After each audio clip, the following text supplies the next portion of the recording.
I fear no man, but that thing,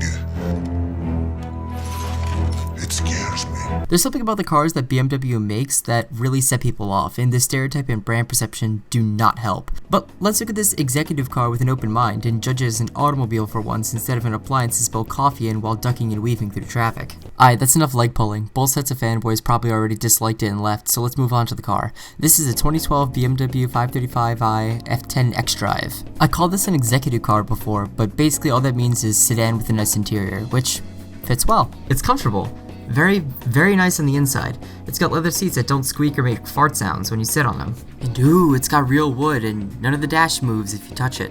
This may be boomerism, but personally, I don't really care for infotainment screens in cars. But did they have to make the UI as bad as the Xbox One's? Basic radio controls are hidden within several submenus, and it's bloated with lots of information that you totally don't need.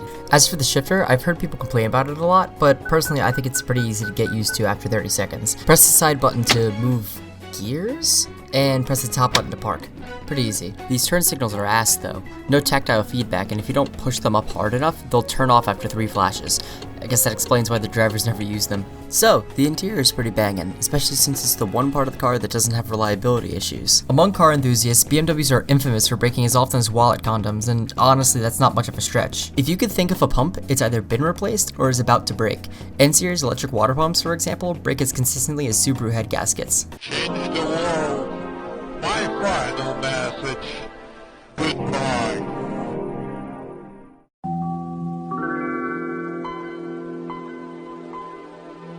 The fuel pump dies after the wiring melts, and the vacuum pumps on the brakes have been recalled. Twice. This engine's also prone to wastegate failure, which throws a code and makes the car run like shit, and on this particular 535, the turbo got replaced after an issue with the intake valve, but that was covered under warranty. Considering it's under 100,000 miles, having a turbo and a water pump die is a little unexpected to say the least, but I hope the owner doesn't have to deal with anything else. But when the various pumps are in working order, this engine is actually kinda great.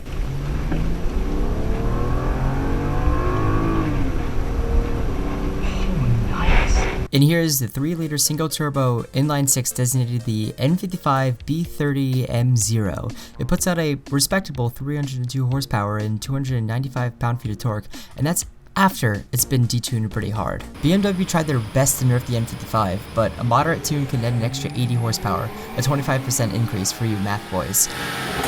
Provided you get the hacking skills, of course. Even though it's got the same amount of power as my Cobalt SS, they feel drastically different. I mean, it's a luxury sedan. It's gotta have that smoother power delivery. There's no crazy jumps in torque, and the boost pressure is only 9.5 psi, cause come on, this engine already has enough problems. Another thing, from the moment you start the car until you want to go fast, a Beamer doesn't make a peep. An LNF Ball, not so much on a cold start.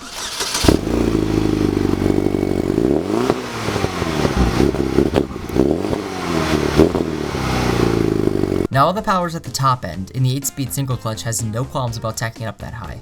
Thank God. I mean, just look at the needle. It tacks up right to redline. This is just perfect. Let's talk about the handling next, because it's bizarre. This car weighs about 1.16 giraffes, and in comfort mode, it handles about as well as an animal with more neck than legs. Well, like I said, isn't a fair comparison, since the trim level isn't made for the type of person who's going to be flooring it down a mountain pass. If anything, it drives like a really heavy cloud.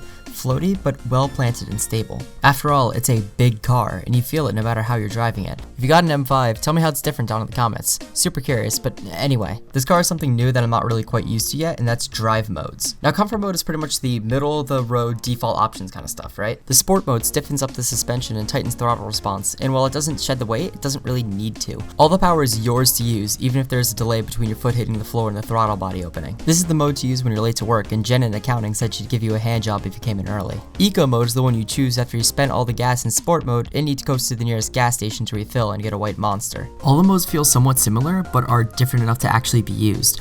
Oh, something I forgot to mention, the all-wheel drive system is great in the winter, like Subaru great.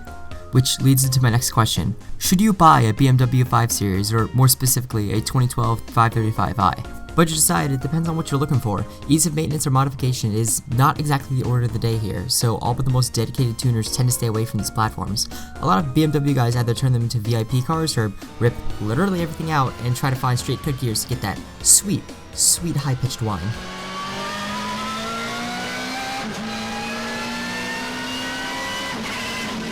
Yes, I know that's the wrong generation, but suck my nuts, that's one of the best sounds ever to grace my ears. But, and this is to the lads that don't normally like German luxury cars or BMWs or whatever, remember not to cast something out before you get a chance to try it. A Beamer's power may surprise you. Doesn't matter for me though. I can't afford that shit. Follow my dumb shitpost page and subscribe for more of this stuff. Peace out.